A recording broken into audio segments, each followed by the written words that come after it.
Welcome. This is Leading with Spirit, the show that gives you an in-depth look at topics like what it takes to navigate your spiritual journey, how to heal yourself and grow your spiritual gifts, and balanced practices to expand your business and your spiritual leadership. I'm your host, Spirit Bird, shamanic teacher, healer, and author, here to guide you on your journey to becoming your most potent spiritual leader. Hello and welcome. I am really excited to share today's episode with you because it's about how I quit coffee.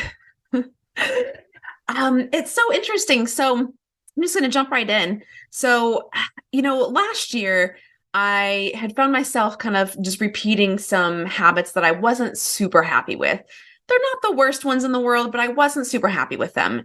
Everything from like maybe having one extra glass of wine that I'm really prefer to have, to, not necessarily doing enough exercise, to just sort of some eating habits that like I eat pretty healthy in general, like compared to the normal person, I'm a super healthy eater, but there were still some choices that I was making that weren't really in alignment. And I found myself like not feeling great, not feeling bad, but not feeling great.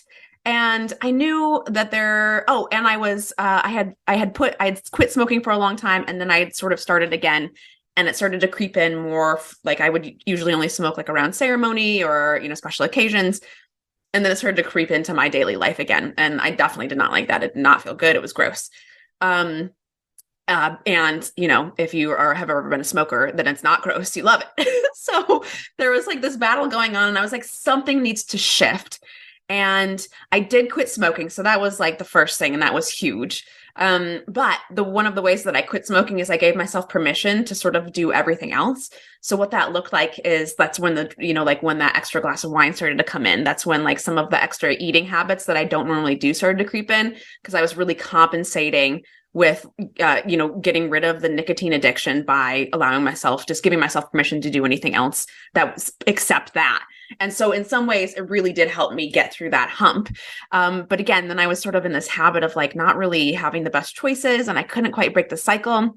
And it's so interesting because of all of the things that I thought that I would sort of cut out first or try to cut out, it ended up being coffee. And it ended up being the thing that allowed me to shift all of the other pieces. So what I started to notice actually is, about mid-morning, I couldn't get anything done. I started to notice that, around like 10 or 11 o'clock, I would kind of start to spiral out. I would start to notice that I would start like 10 different things. I couldn't seem to complete anything. Even just writing seemed to take like way longer than it should, because I was bouncing all over the place because I was overly caffeinated. And I'm a pretty energetic person in the first place. I don't really need it to wake up. And I also am a little bit of an anxious person. So it was like all adding to like create this time in the morning where it was just not supporting me at all. The real reason that I drink coffee is because, it's tied to being my morning ritual. And also it reminds me of my grandmother, and I love my grandmother. So, there's a have a big emotional connection to that habit. And for me, it's like, oh, that's the first thing that I do in the morning. That's like the time that I sit down and have that moment. And I freaking love cream. I love creamy things. And so like having something that wouldn't have cream in it would be just super boring. Like I'm not going to switch to green tea. Like I like green tea, but like I want the cream, and cream isn't as good, in green tea as it is in coffee. So I did some baby steps, and I actually I didn't exactly quit caffeine altogether, but I cut coffee and caffeinated coffee out of being my morning routine. So one of the first things that I did is I actually just switched to decaf. That was a super simple thing. Then I still got the experience of the coffee without the caffeine. And I found that I usually didn't actually need the caffeine. I also tried some different coffee alternatives. So to be fair, I did go through a bunch of different coffee alternatives, testing it out. And there's some of them that I liked and some of them that I didn't. There was a lot of coffee alternatives that don't actually didn't actually seem like coffee. It was just tea with mushrooms in it. And it's like, no, if it doesn't actually have that nice, robust roastiness, it's not a coffee alternative in my mind. So again, decaf helped me a lot. And then I would make some like tea lattes because that was beautiful. And then I got to have that like nice rich creaminess that I love from coffee. And actually, again, once I shifted that, there were so many other habits and things that just changed naturally because I didn't realize how much of my energy was going into like the jitteriness and being anxious and then trying to calm myself down. So even just like that sort of adrenaline drive that would push me through the day, by the evening time, one of the ways I would bring myself down would be from the glass of wine, right? And then I would get in the habit and I would have like one more glass of wine than I really need or want. Not for any other reason, just because I was just doing it. And then that would cause me to like need the coffee more the next morning. So it was just sort of this like weird cycle that wasn't really serving me. And I knew it. And so the other thing that I wanted to share with you today that helped me tremendously that I'm so excited about, and we had the owner of this company on the show a couple months ago, and that is MycroDrops. Boop. So I'm normally not a big promoter of like other products. That's not really like my thing or what my jam or like why I do my business. But I wanted to share them because I'm actually super excited about these. So these are non-entheogenic plant medicines. They're created by Andrea's a Ayurvedic practitioner. She's a nutritionalist. She has great experience. She knows what she's doing. And so she put together these different elixirs. And one of the things that I love about it is it's got great stuff in there, great herbs for lots of different functions and reasons. I love that they're not just mushrooms. This is one of the things that I found from a lot of coffee alternatives is like I love mushrooms, but there are certain ones that actually reishi doesn't really work great with my system. I know it has a lot of health benefits, but it actually makes me feel jittery. It's like I can feel it in my bloodstream and I don't love it. And it's in like every coffee alternative. So I was really glad to find some products that didn't necessarily have them in it. And the other thing that I love about it is, and Andrea had said this herself, that she having pleasure in her product was really important to her. And I agree. Like to me, what's motivating for me for doing things that are good for my body is it being like a really like luxurious or nice experience. I don't respond well when I try to like discipline myself or punish myself into changing. Like if I try to like cut out something in my diet, it doesn't really work for me. What works for me is to eat something I love instead of trying to not do a thing. What helps me is try to do the thing that I actually do want, that I actually do enjoy.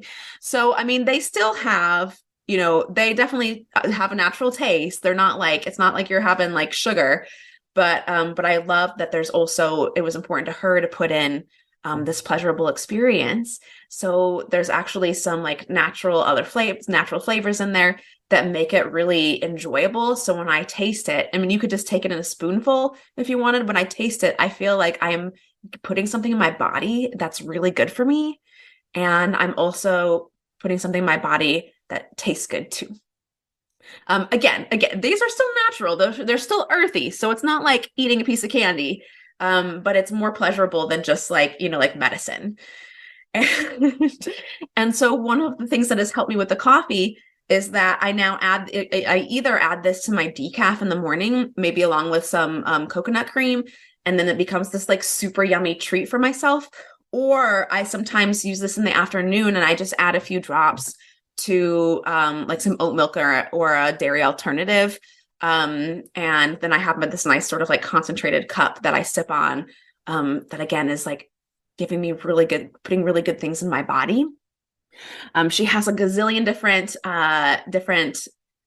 flavors and intentions. So this is the other thing that I love about this product that has really folded beautifully into my morning kind of ritual routine and has helped me stay off of the coffee train is the intention. So I this one I have here is grounded. My favorites are grounded, and I love the adaptable, and I love the embodied. So when I wake up in the morning, one of my practices is my first practice usually is I stay in my bed and I process some things. And I kind of do a little gratitude practice and just sort of like tune into my body and what does it feel like is, what is ahead of me today? What is it that I'm calling in?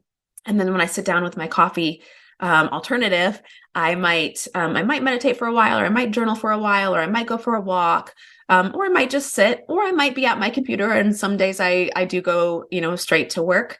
But I love that in that process of adding them to my coffee alternative, I have to pause and check in with like, okay, what is my intention today? What is it that I'm calling in? What is it that I need? So today I might be putting on a live event and I want to feel extra embodied. So I'm going to choose the embodied. Maybe today I'm like a little bit scattered or I have a lot on my mind. So I might choose the grounded. And so this is what's so beautiful about working with plant medicines is they're great companions and they're really powerful changers for us. So if we're not conscious when we're using them, and again, this isn't necessarily just psychedelics, all plant medicines are medicines. Sugar, caffeine, cannabis, the plants and vegetables and herbs that we consume. These are all medicines and have some purpose. And even though this isn't like my biggest area of expertise, I do know that you can have that relationship with the plants and the conversation with the plants, and they will help you. And so part of my morning routine, again, is taking a moment and checking in with what my intention is and, and asking the plants for support and seeing how they want to be used. And this has just created such a lovely experience for me. I enjoy my morning ritual and routine 10 times more. I get to have this like yummy, lovely, like pleasurable thing that is also really good for my body. I cut out this part of my day where I like sort of can't get anything done because I'm overly caffeinated. And then I've also cut out the end of my day where I'm trying to like basically like bring myself down because I've been overly caffeinated. And in general, that has put me in a much healthier position. It has also had me enjoy like exercising more. Before, I didn't really love exercising, but I did it. Like I like yoga. There's some things that I like to do. I like walking, but I wouldn't like really move my body. And now it's like, because I've made these couple of simple changes, I haven't had to work hard to make any of the other health changes that I wanted to. So now I'm moving my body more because it feels good and it's fun. And I and happen to just be eating better in general. And for those of you who know me, you know that I'm a proponent of health and wellness. I tend to be healthy in general, but I'm also a regular person too. Something that's important to me is to sort of dismantle this idea that spiritual people or spiritual healers are some sort of like weird, pure thing that like never do anything wrong or make a mistake or act like humans. Like, well, some people might be that way. That's fine. But that is not why I came to Earth and came to be a human, was to avoid being human. That doesn't even make any sense. I still enjoy things that are treats, but I also love that I'm not using them to overcompensate in other areas in my life. And now that I'm off this coffee habit, I am working better. I'm working more efficiently. And that gives me more spaciousness in my day. It gives me moments to actually like stop and relax and like check back in with myself and maybe meditate for a moment and get quiet. And this in turn has also improved my business substantially, because then I'm doing less from just like this go, go, go, because my energy system is amped up, and more just being in alignment, being in my body, being in myself, and trusting my flow. So again, the company is called MycroDrops. You don't have to use them. I'm going to leave a link in case you're interested in them. I highly recommend them. It's just like a really beautiful, again, luxurious, nice thing to add to your routine. But even if you don't use these, I just really wanted to share with you those steps that I took to get myself off of coffee again, and all of the health benefits that have helped me as a result of it. So I'd love to hear what your journey with this is too. Do you do coffee? Have you gotten off coffee? What are some of the habits that you got yourself off of, and how'd you get there? I'd love to just open that conversation, because I know it's something that a lot of us struggle with. And I've shared before about addictions and kind of like getting out of the habit of self-punishment. A lot of times we try to punish ourselves into being different. Like, oh, I had this extra glass of wine, or I ate this, I had the ice cream and I knew I shouldn't have, and now I get to beat myself up about it. And like actually the addiction is usually more about beating ourselves up than it is about the substance. But I would love to hear from you about how that has worked for you. What works for you? Have you quit coffee? How has it changed your life? Tell me. I want to know. Thanks so much for joining me today.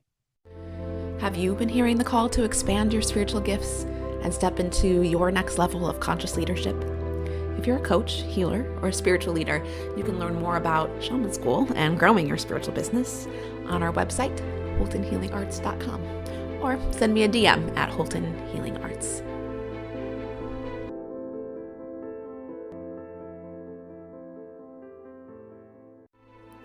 Welcome to today's Member Query episode, where we explore questions about spiritual paths, intuitive gifts, growing a spiritual business, and shamanism. Do you have a question for us? Send us a DM at Holton Healing Arts. So this is a question that I actually want to address because I don't get asked it directly a lot. What I actually experience is people coming in with an assumption that I find to be not the best steps. So if you were looking to start or grow your healing arts business, there are two common things that people try to do first that I don't recommend. One is to get a physical space, and the other is to start a website. So what you actually need to do first is get a clear offer. And in order to do that, you need to know the unique ways you work and your particular soul purpose, so that you can grow a business easily and effortlessly. You're still going to have to put some time into it, but it doesn't have to be hard and it can be fun. And the way to do that is, again, to be aligned and to be like a match for what you're actually designed to do, what excites you, and who your ideal clients would be. Where a lot of people get this backwards is they first get the space. And so the thought is like, oh, let me get this healing art space and then I'll have a place for people to come. But if you don't have clientele built already, then what you're actually doing is you're putting a bunch of money and a bunch of time into a space before you even know if anybody's going to come, before you even know what your offer is. And what actually works a lot better is to start your business remotely or online, or maybe even just like if you can find a place where you can rent space by the hour, do that first. So you get time to actually see what it is that you're good at and what you're designed to do. And then you don't have all of this pressure of this like huge amount of overhead looming over you where you have to like cover the rent before you even get anything out of it. And what that ends up doing is creating a bunch of stress for us. So then we start to get frantic because we need to make some money. So we start like offering random things. We start trying whatever we can think of. We start trying to appeal to everybody. And then our energy gets scattered. And then we actually start burning out. And then people don't want to work with us. So it's just this like vicious cycle. And the same sort of thing happens with websites. People are like, oh, I want to start a business. The first thing I need to do is create a website. Nope. You actually probably don't even need a website. I mean, at some point in your business, it's definitely helpful, especially once you like hit a certain mark, then it's well worth investing in to have that set up. But if you're new or you're growing, you don't need a website, actually. They're almost irrelevant. There's other tools, digital tools that would be helpful. But this is what I see. People put a bunch of time and energy into building this website. But same thing, they don't actually know what their offer is. They think they do, but they don't. They don't know who their ideal client is. They don't actually know what problem that person has and what solutions they're looking for. A lot of times we make assumptions about that and they're not correct, which means you can't get the correct SEO. They can be expensive to build. They can be time consuming to build. And a lot of times it's like actually spending a bunch of time putting your energy into the wrong thing that actually isn't going to move the needle forward in your business. So if you're looking to start or grow your spiritual business, don't make one of these mistakes by getting in over your head and doing these things first. I hope you enjoyed this episode of Leading with Spirit. If you did, please share the link for this episode with your biggest takeaway, tagging me at Holton Healing Arts. It would also support me if you subscribed and left a rating and review of the show so we can support more people living their highest purpose. Until next time, journey on.